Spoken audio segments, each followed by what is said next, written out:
Nos considérations sont tellement à courte vue, et cela nous trouble. Nous vivons un court espace de temps, et ce laps de temps est d'une importance tellement considérable pour nous que notre vue des choses est si étroite. Si nous pouvions seulement adopter la longue vue et voir les choses du point de vue de Dieu, combien le résultat dans nos propres cœurs serait différent. En disant cela, nous avons en pensée le démenti largement répandu de la royauté, de la seigneurie, de la souveraineté du Seigneur Jésus-Christ. Cette période de l'histoire du monde s'appelle le jour de son rejet. Et il y a une strophe d'un hymne qui débute ainsi. Notre Seigneur est maintenant rejeté, et par le monde désavoué. Mais ce n'est pas une affaire aussi aisée que de mettre le Seigneur Jésus de côté. Les hommes peuvent le rejeter, les nations peuvent le rejeter, chercher à l'éliminer, lui refuser une place, nier ses droits, refuser de reconnaître ses titres et sa seigneurie. Mais cela ne le supprime pas. Dieu a placé son roi sur son trône. Au sujet du Fils, il a dit « Ton trône, ô Dieu, est éternel » Hébreux 1:8. Rien ne peut bouleverser cela. L'attitude des hommes, celle du monde, ne peuvent entraver ce fait d'y déposer le Seigneur Jésus. Il peut être dit, c'est une déclaration. Mais comment le prouverez-vous?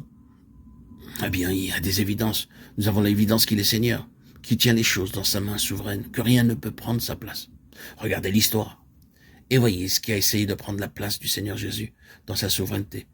De faire ce que seul le Seigneur Jésus pouvait faire, de provoquer un état de choses, d'accomplir ce qui est du ressort de la puissance du Fils seul.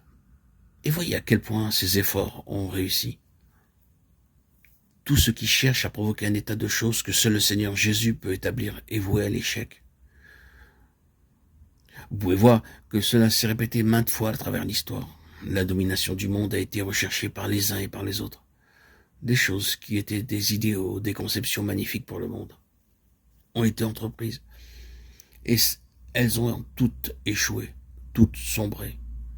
Les royaumes et les empires, les despotes, les dictateurs, les monarques se sont élevés et ont atteint un niveau formidable.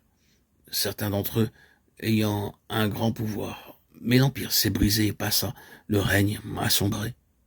Ainsi, vous avez ces choses venant et passant à travers toute l'histoire. Et remarquez, toute la question est liée au Seigneur Jésus. Lisez à nouveau le livre de Daniel et vous percevrez le domaine dans lequel nous nous mouvons.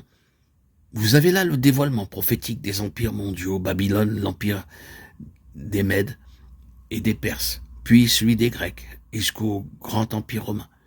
Ils passent tous en revue et disparaissent. La leçon du livre de Daniel est celle-ci, qu'il n'y a qu'un seul que Dieu a désigné pour être le Seigneur universel et que personne d'autre ne peut tenir cette place. D'autres peuvent aller loin, mais ils ne peuvent jamais atteindre cette place. Et ainsi, ils doivent passer. Nous pouvons encore voir de grandes puissances venir à l'existence, de vastes étendues de territoires sous une domination. Mais tout ceci passera. L'affaire est dans les mains du Seigneur Jésus.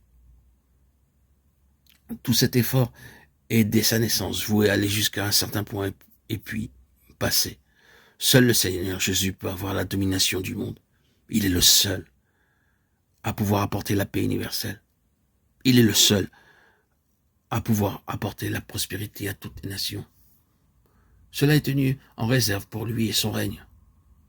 Jusqu'alors, il y aura des fluctuations et des variations dans les fortunes du monde.